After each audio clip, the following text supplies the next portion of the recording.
Mesdames et Messieurs, sous la très haute présidence de son Excellence le général de brigade Brice Clotaire Oligui Nguema, président de la transition, président de la République, chef de l'État, le Conseil des ministres s'est réuni ce jour, mardi 14 mai 2024, à partir de 11 h au Palais de la Présidence de la République.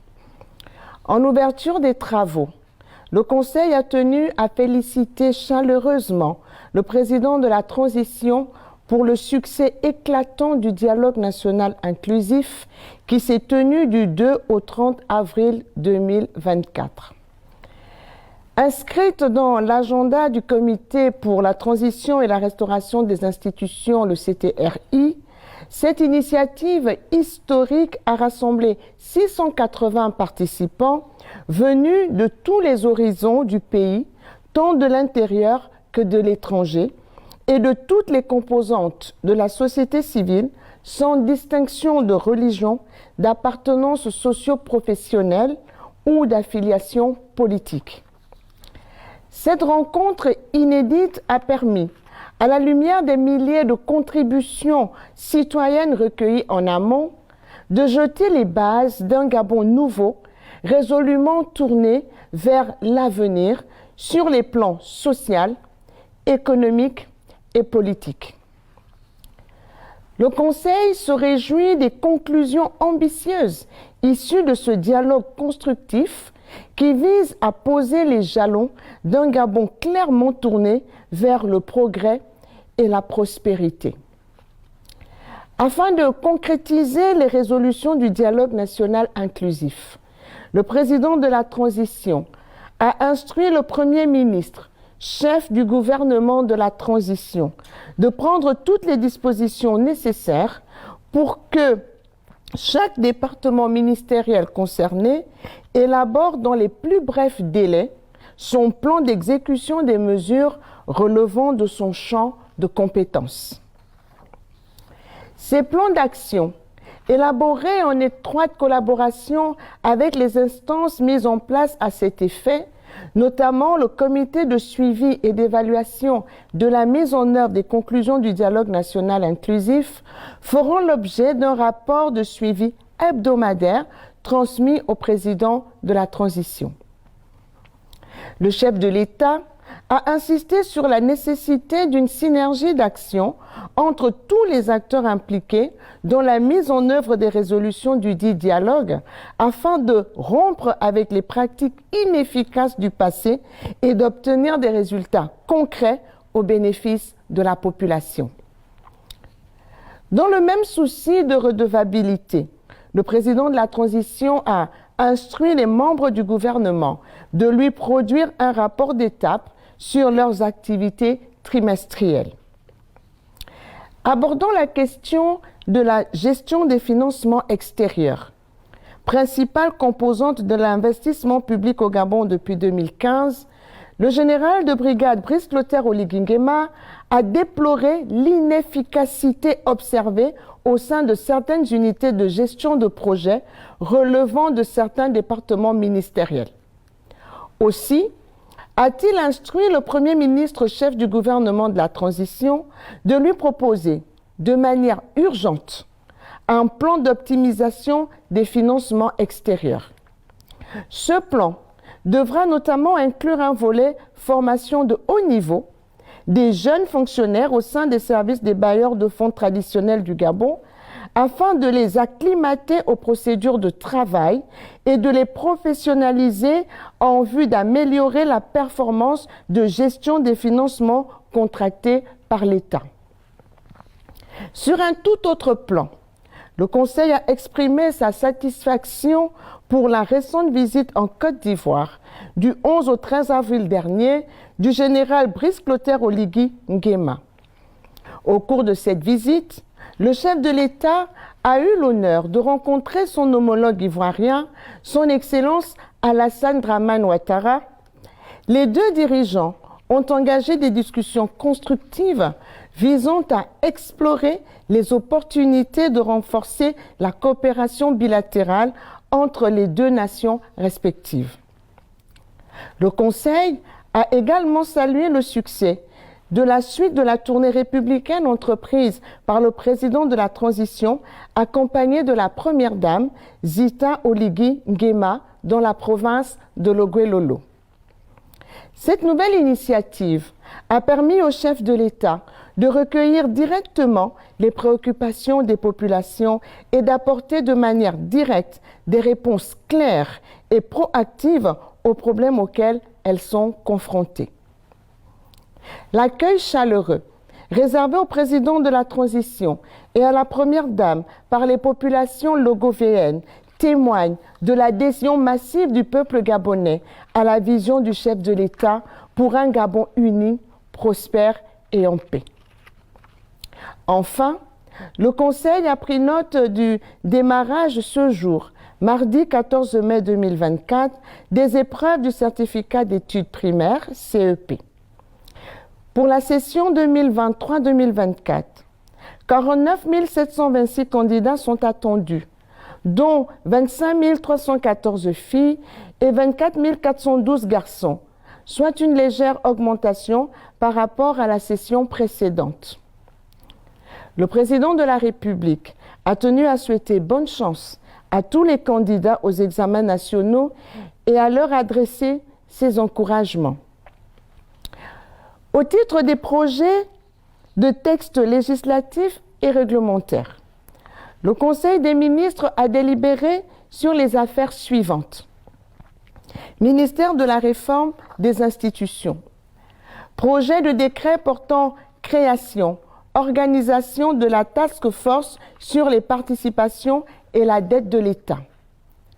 Ce projet de décret, destiné à remplacer l'arrêté numéro 0001/PT/2023 portant création, attribution et organisation de la task force de la présidence de la transition pour le contrôle, l'audit et la vérification des dettes intérieures et extérieures, propose plusieurs innovations tout en encadrant le travail de cette unité administrative dans une perspective de renforcement de l'état de droit.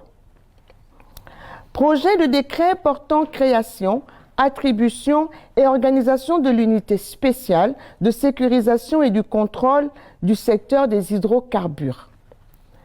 Ce projet de décret a été pris en application des directives présidentielles et du communiqué numéro 38 du CTRI du 28 décembre 2023. Il établit l'unité spéciale de sécurisation et de contrôle du secteur des hydrocarbures. Cette unité a pour mission de garantir la sécurité des infrastructures vitales dans le secteur des hydrocarbures et de contribuer à la lutte contre le trafic des produits prohibés en zone maritime, forestière et sur les sites pétroliers. Projet de décret portant suppression du Conseil national du plan d'accélération de la transformation CNPAT.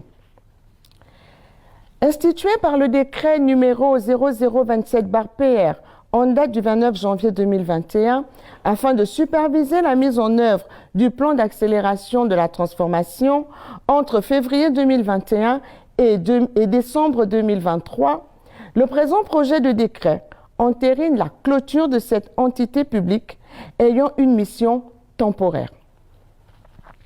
Ministère des Affaires étrangères, chargé de l'intégration sous-régionale et des Gabonais de l'étranger.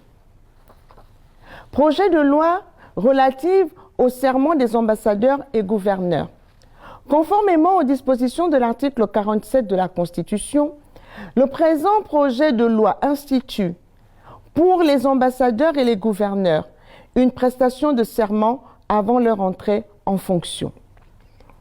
Cette prestation de serment se déroulera au cours d'une audience solennelle présidée par le président de la transition, président de la République, chef de l'État, en présence des membres de la Cour constitutionnelle, du Premier ministre et, selon le cas, du ministre des Affaires étrangères ou du ministre de l'Intérieur. Projet de décret fixant les modalités pratiques de la protection et l'assistance des Gabonais en difficulté à l'étranger. Ce décret vise à établir les modalités pratiques de l'assistance et de la protection des Gabonais à l'étranger. Il concrétise l'annonce faite par le président de la transition, président de la République, chef de l'État, lors de sa visite officielle à Kigali, au Rwanda, en octobre 2023. Fondé sur la loi numéro 006/2023 du 2 novembre 2023 portant protection consulaire des Gabonais à l'étranger, ce décret définit les procédures d'assistance aux Gabonais résidents ou de passage à l'étranger qui se trouvent en situation de détresse. Ministère de l'Intérieur et de la Sécurité. Projet de loi modifiant et supprimant certaines dispositions de la loi numéro 07/96 du 12 mars 1996 portant dispositions communes toutes les élections politiques. Ce projet de loi vise à réviser et à compléter les missions précédemment attribuées au Centre gabonais des élections, CGE, désormais transféré au ministère de l'Intérieur par le biais du communiqué 061 en date du 11 mai 2024. En outre, il prévoit l'intégration de l'ensemble des acteurs institutionnels et des ministères techniques dans l'organisation du processus électoral, ainsi que l'établissement des délais fixés par le législateur pour la mise en place des commissions électorales locales et la convocation du collège électoral ou toute autre opération relative à un référendum. Conformément à l'article 2 de la Charte de la transition, le délai de constitution de ces commissions électorales est désormais ramené à 10 jours maximum avant le scrutin référendaire. Quant aux suppressions, elles concernent principalement les dispositions relatives à la désignation des représentants des partis politiques ou groupements de partis politiques reconnus de la majorité ou de l'opposition au sein des différentes commissions électorales. Selon la présente loi, ces commissions seront désormais composées uniquement des acteurs institutionnels et des ministères techniques. Ministère de l'Habitat, de l'Urbanisme et du Cadastre. Projet de décret portant déclaration d'utilité publique en vue d'une réquisition. Ce projet de décret, pris en application de l'article 2 de la loi numéro 3/85 du 27 juin 1985 fixant le régime juridique des réquisitions civiles de biens et de services, vise à fonder la réquisition d'usage des fermes de Ntoum, Franceville-Ocoloville, Les Bambas, Oyem et Port-Gentil. Cette mesure s'avère indispensable face à l'inefficacité des programmes de développement agricole mis en œuvre par les pouvoirs publics depuis 2010 et à la persistance d'une forte dépendance alimentaire du pays vis-à-vis de l'extérieur. Projet de décret portant déclaration d'utilité publique de diverses parcelles situées au lieu-dit Vallée Sainte-Marie dans la commune de Libreville. Le présent projet de décret vise à déclarer d'utilité publique une bande de terrain de 58 009 mètres carrés sise au lieu-dit Vallée Sainte-Marie à Libreville. Cette bande de terre, englobant partiellement les parcelles numéro 349 et 351 et intégralement la parcelle numéro 350 de la section P du plan cadastral de la commune de Libreville, sera destinée à la réalisation d'une cité administrative. Projet de décret portant déclaration d'utilité publique, l'occupation par l'État de la zone située entre le quartier Ndava et le village Aloum dans le canton Kié. Le présent projet de décret vise à déclarer d'utilité publique l'occupation par l'État d'une zone de 1779,6759 hectares située entre le quartier Ndava et le village Aloum dans le canton Kié. Cette zone sera destinée à accueillir des projets structurants visant à améliorer les conditions de vie des populations.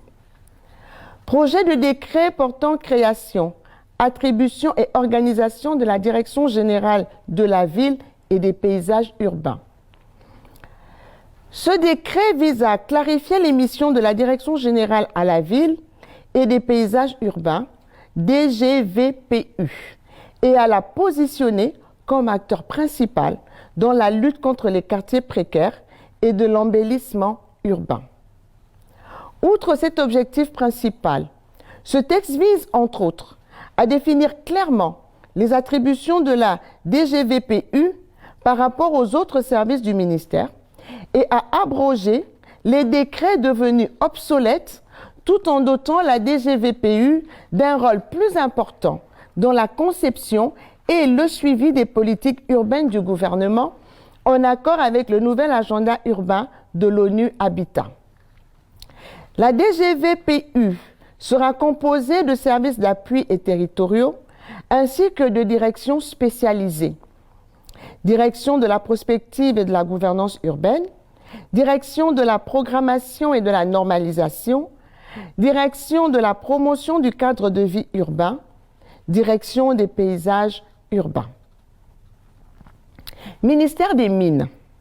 Projet de décret portant création, attribution et organisation de la Direction générale de l'exploitation des mines. Ce projet de décret vise à créer la Direction générale de l'exploitation des mines, DGEM, afin de mieux encadrer les activités minières en République gabonaise, notamment la transformation, la valorisation et la promotion des minerais. La DGEM peut recevoir d'autres missions en lien avec son domaine d'activité. Elle est composée de services d'appui, de direction et de services territoriaux. Projet de décret portant création, attribution et organisation de la Direction générale de l'exploitation des carrières et de l'artisanat. Le présent projet de décret porte création, attribution et organisation de la Direction générale de l'exploitation des carrières et de l'artisanat, DGECA. Il vise à mieux encadrer les activités du secteur des carrières et de l'artisanat en République gabonaise, notamment en matière de gestion efficiente des produits d'extraction et de bénéfices pour toutes les communautés locales. La Direction générale des petites mines et des carrières, DGPEMC, devient la Direction générale de l'exploitation des carrières et de l'artisanat, DGECA. La DGECA a pour mission principale l'élaboration, la conception, la coordination et la mise en œuvre de la stratégie et de la politique du gouvernement en matière de carrière et d'artisanat minier. Projet de décret portant création, attribution et organisation de la Direction générale des analyses économiques et juridiques minières. Le présent projet de décret porte création, attribution et organisation de la Direction générale des analyses économiques et juridiques minières, DGA-EJM. Il vise à mieux encadrer les activités du secteur minier en République gabonaise, en particulier en matière de gestion efficace des actes, des recouvrements et des deniers du secteur minier. La Direction générale des analyses économiques et juridiques minières, DGA-EJM, a pour mission principale de concevoir et de mettre en œuvre la politique du gouvernement en matière de droit minier, de fiscalité minière, de prospective économique et de contenu local. Projet de décret portant création, attribution et organisation de la Direction générale de la géologie et du support minier. Ce projet de décret vise à établir, définir les attributions et organiser la Direction générale de la géologie et du support minier, DGGSM. Son objectif principal est de renforcer la régularisation de la recherche minière en République gabonaise, contribuant ainsi à un meilleur encadrement global des activités du secteur minier. La DGGSM sera chargée de mettre en œuvre la politique gouvernementale en matière de géologie et de recherche minière. Projet de décret fixant le régime des substances souveraines dans le secteur minier. Ce projet de décret, pris en application des dispositions des articles 140 et 141 de la loi 037/2018 du 11 juin 2019 portant réglementation du secteur minier au Gabon, établit les règles régissant les substances souveraines dans ce secteur. Les substances souveraines sont définies comme des substances considérées comme stratégiques en raison de leur importance économique ou géostratégique. Ce décret répond aux directives du président de la transition, le général de brigade Brice Clotaire Oligui Nguema, visant à restaurer et à réapproprier le secteur minier aux nationaux. Il concerne notamment des minerais tels que l'or, l'argent, l'uranium, le diamant, les gemmes et les terres rares. Projet de décret portant création, attribution et organisation de l'Observatoire national des risques miniers. Ce projet de décret porte création, attribution et organisation de l'Observatoire national des risques miniers en République gabonaise. L'Observatoire assure une mission de service public en matière de collecte, de traitement, de production et de diffusion d'informations concernant les risques naturels, industriels et technologiques liés à l'exploitation minière, conformément à un cahier des charges fixé par arrêté conjoint du ministre chargé des Mines et du ministre chargé de l'Environnement. Il sert de cadre de concertation et de collaboration entre les clientes administrations concernées, les organismes publics ou privés, nationaux et internationaux impliqués dans la gestion préventive des risques. Ministère de la Culture, de la Jeunesse, des Sports et des Arts. Projet de décret portant réorganisation du Bureau gabonais du droit d'auteur et des droits voisins, BUGADA. Ce projet de décret vise à résoudre les lacunes juridiques et à remédier aux problèmes d'organisation et de fonctionnement identifiés au sein du BUGADA. La gestion collective des droits d'auteur et des droits voisins nécessite une organisation spécifique en raison de la nature privée de ces droits et des obligations internationales du Gabon en la matière. Ce texte énonce les missions principales du Bureau gabonais du droit d'auteur et des droits voisins, telles que la protection et la gestion des droits des auteurs, artistes-interprètes, producteurs de phonogrammes et organismes de radiodiffusion, ainsi que la collecte et la répartition des redevances. Il présente enfin l'organisation et le fonctionnement du BUGADA, incluant la création d'un nouvel organe, l'Assemblée générale des auteurs adhérents. En matière de politique générale, Ministère des Affaires étrangères. Au terme de la présentation de Monsieur le ministre, le Conseil des ministres a marqué son accord relativement aux demandes d'agrément des chefs de mission diplomatiques suivants. Monsieur Amnon Kalmar, en qualité d'ambassadeur extraordinaire et plénipotentiaire de l'État d'Israël près la République gabonaise avec résidence à Yaoundé au Cameroun. Madame Le Kim Cui, en qualité d'ambassadeur extraordinaire et plénipotentiaire de la République socialiste du Vietnam près la République gabonaise avec résidence à Rabat au Maroc. Monsieur Simon Day, en qualité de haut-commissaire du Royaume-Uni de Grande-Bretagne et d'Irlande du Nord près la République gabonaise avec résidence à Libreville. Monsieur Paolo Cosita, en qualité d'ambassadeur extraordinaire et plénipotentiaire de la République de Zambie près la République gabonaise avec résidence à Kinshasa en RDC.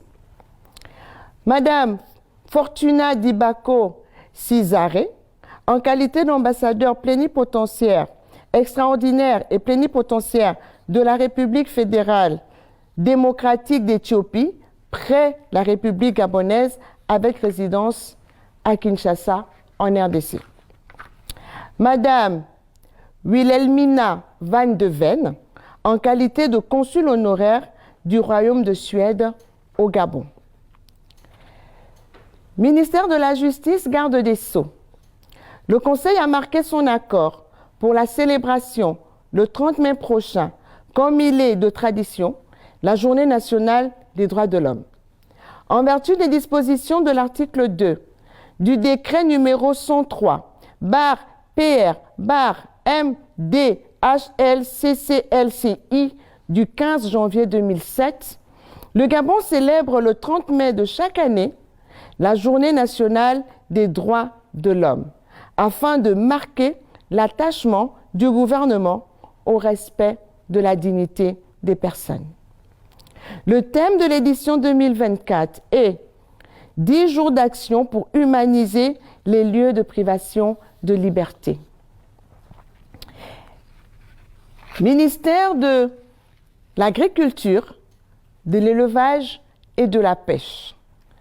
Le Conseil a approuvé la création de la Société pour l'agriculture et l'élevage du Gabon, SAEG, conformément aux directives du président de la transition.